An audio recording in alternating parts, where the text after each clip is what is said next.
Look at the sheer volume of aircraft operating in high-density airspace. At peak times, approach and center controllers are managing dozens of aircraft simultaneously. There simply isn't enough bandwidth on the radio for air traffic control to micromanage every single altitude step-up and speed reduction for every single flight. To solve this, aviation authorities rely on Standard Instrument Departures, or SIDs, and Standard Terminal Arrivals, or STARs.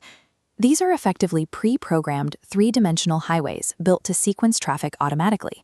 But having these charted procedures on paper is useless if it takes a controller 30 seconds of complex radio transmissions to clear a pilot. That operational friction is why aviation authorities adopted standardized clearances. By using the exact phrases climb via and descend via, controllers can condense an entire sequence of complex routing and restrictions into a single transmission. Mastering the precise meaning of these clearance phrases is the single dividing line between seamless global traffic flow and dangerous pilot deviations. Operating a modern glass cockpit requires strict discipline. We are going to examine this from the flight deck perspective. We will track a single-line flight from departure at one busy hub to arrival at another to see exactly how these clearances dictate the operation. The core tension in the cockpit during these phases is integration. Flight crews must safely blend pre-programmed flight management system paths with unexpected verbal overrides from air traffic control. To execute this flawlessly, we have to decode top and bottom altitudes, understand the accept-maintain modifier, and navigate specific speed adjustment traps. Safe instrument flight rules operations demand total alignment between the published paper chart, the aircraft's automation, and the pilot's mental model of the airspace. We begin our journey right here on the runway threshold, ready for takeoff on a standard RNAV departure procedure.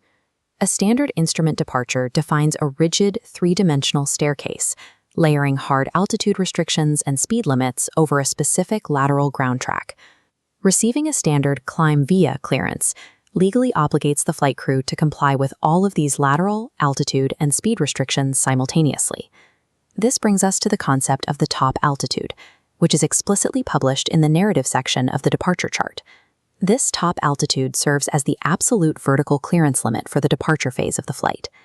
This text block directly from FAA briefing materials outlines the strict rule. A pilot must never climb above that published top altitude, unless explicitly assigned a new altitude by the controller. The baseline climb via clearance effectively transfers the navigational and vertical burden from the radar controller's voice directly to the published chart. As the aircraft climbs on the departure, it rapidly approaches an intermediate waypoint with a crossing restriction. This is where flight crews often encounter a specific verbal override from departure control. Climb via SID, accept maintain, followed by a new altitude. If a controller issues accept maintain 9,000, does that clear the aircraft for an unrestricted, direct zoom climb straight to 9,000 feet? The answer is definitively no. The accept maintain modifier strictly alters the final destination altitude limit, nothing else.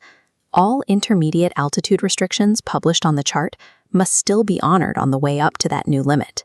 Furthermore, all published speed restrictions remain fully in effect during this modified climb profile. Accept maintain changes the final ceiling of the departure, but it never erases the structural stairs required to get there.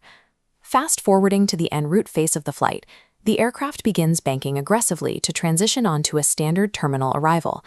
The descend via clearance operates on the exact same logic as the climb, granting a pilot discretion descent down to the chart's published bottom altitude.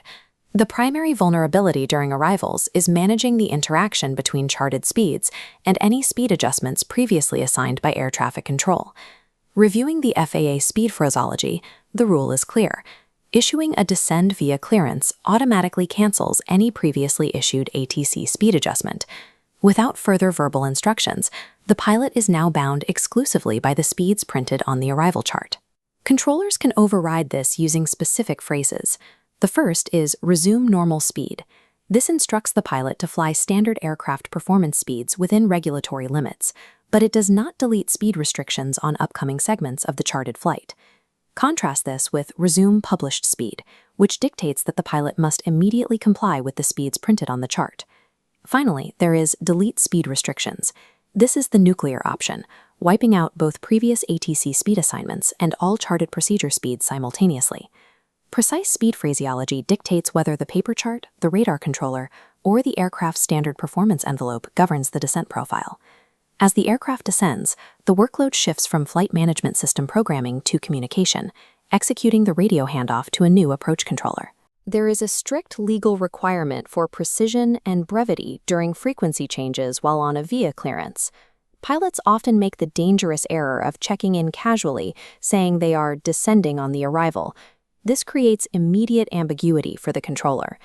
The mandatory radio call formula requires the aircraft call sign, current altitude, the exact phrase descending via, followed by the procedure name, and the runway transition. There is one critical exception regarding the bottom altitude during a handoff. If the aircraft is cleared all the way down to the published bottom altitude, the pilot must not state that target altitude on the radio, avoiding any confusion over who assigned the limit.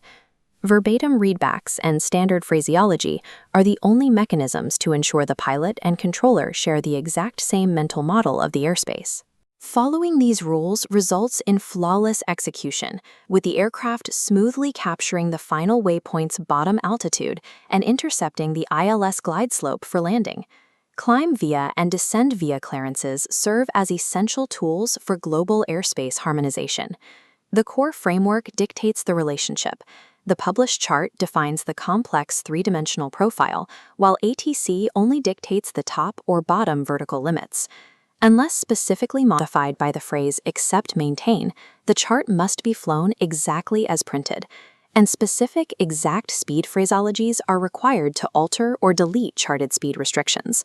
Safe IFR operations require unwavering trust in the published procedure, verified by precise communication. This keeps the frequency clear, the controllers informed, and the flight profile entirely predictable.